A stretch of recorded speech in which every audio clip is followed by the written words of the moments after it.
Now, I would like to introduce our Honorable Consul General, Dr.Parthasarathy, to come on the stage and say a few words. He's been a good supporter for us all through. Mrs. Geeta Parthasarathy also helps us a lot, and we are really honored to have you here, sir.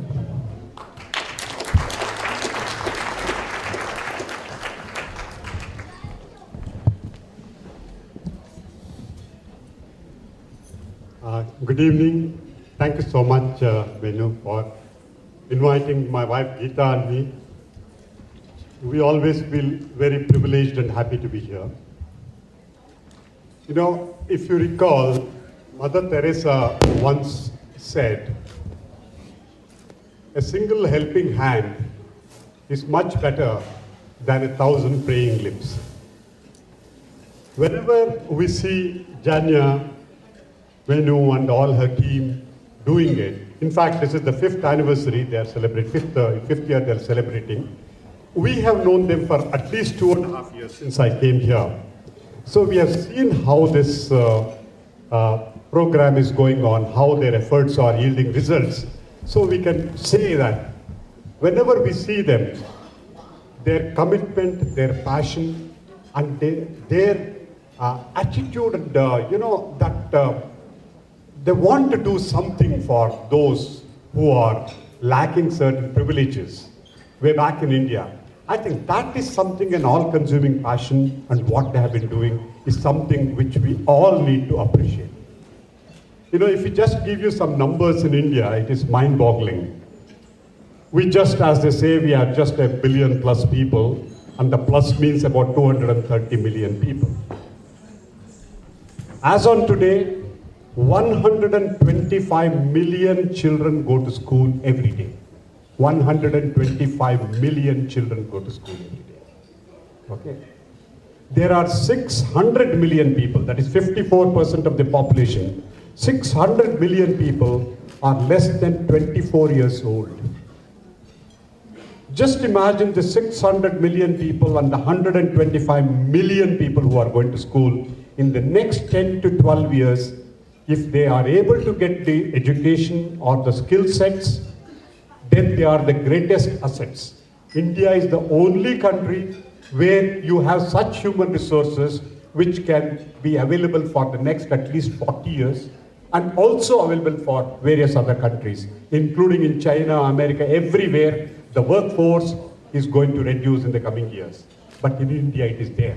But just imagine the sheer effort that is required, the scale that is required of educating 125 million children. If you look at the brick and mortar, if you look at the number of teachers, even if you try to train them, it is not possible to feed every school everywhere. The government of India has passed a constitutional regulation by which every child is entitled to education. If he wants, generally it's a free education up to the school.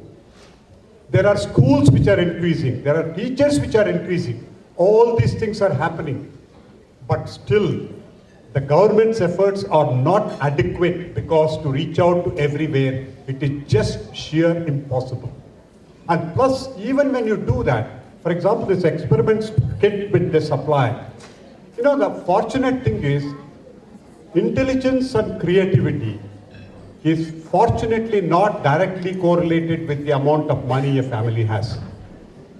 However poor one is, he can be as intelligent, as creative. I can tell you, many of them, many of you among here, and many of them, for example, Dr. Manilal Bhaumik, who actually invented this laser surgery, who is in LA. Many people came here, they got educated in India, they didn't have a chapel to wear, they didn't have a school to go, they had to go to the government school where whatever that little was possible, and they came and achieved it. Those who are here, we are all privileged. Really, we were lucky, we are privileged, we got educated, we could come here, we could succeed, and we have proved that we can do a great thing. But what is important, and today I'm so happy for a different reason also, is that I'm so happy to see so many members sitting here of the younger generation. You know, the basic thing is the elder generation came and struggled and tried to establish themselves, and then still they didn't know how to ensure that their children are comfortable both here as well as with the traditional values of India. But today, the younger generation, I can see that they are very confident.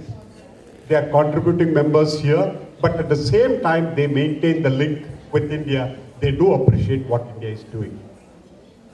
Just two small things I would like to tell you is that whenever somebody contributes something to help an underprivileged or a less fortunate one, when you are all living in America, one thing you will realize is people here, the community here, they are all what you call the joiners. They are the people who want to support the community, who want to bring up and lift up the other people who are in need. Similarly, most of you have imbibed these kind of values, and most of you are doing something. But what is the most interesting thing is, the happiness you get is not necessarily because you gave it to somebody and he is happy. The happiness comes because you gave it and that makes you happy. You know, that is one thing which is very, very important. And the happiness of giving is something only you can understand when you experience it, when you give it. But most of us, the problem that always happens is, we all want to be secure, we want to be safe, and then we decide, okay, I'm all right, once I reach this and I have everything, then I will give. Or even if I give, how many people, there are so many unfortunate people, there are so many people, millions of them who need, what can I do? After all, if I help two people, how does it make a difference? That question is not how many or what. The question simply is, if you want to do it, you can do it now. What you do is the only thing. Afterwards, it is entirely up to you what to do. That's one. And secondly, in the universe, there is a basic principle. There is a beautiful accounting system. That means whatever you give, it gets back to you many folds. It's like sowing a seed or doing anything else. Fortunately, in the universe, whether it is the sunshine, whether it is water, or whether it is air, which are the essential things, these are available to everybody, and we get it. And when you get it, you also give it back to the nature. And an opportunity. It's a viable opportunity. That's all they want to learn, they want to achieve, they are going to achieve. Come what may, they are going to achieve. The question simply is, if they have a better understanding, if there's an easier way of understanding the things and learning things and making their life easier, I think that's a great thing. And I would like to appreciate Ms. Venu Nanila and the entire team. I think what they're doing is a fantastic thing. I think 4 years back they started with 50 schools and now they have reached 500. I think it is called the Google principle, as they say, there is no linearity, it's all exponentiality. So I think in the next 5 years, with all your support, they will go to the 5,000 schools. And I wish them every success. Thank you so much.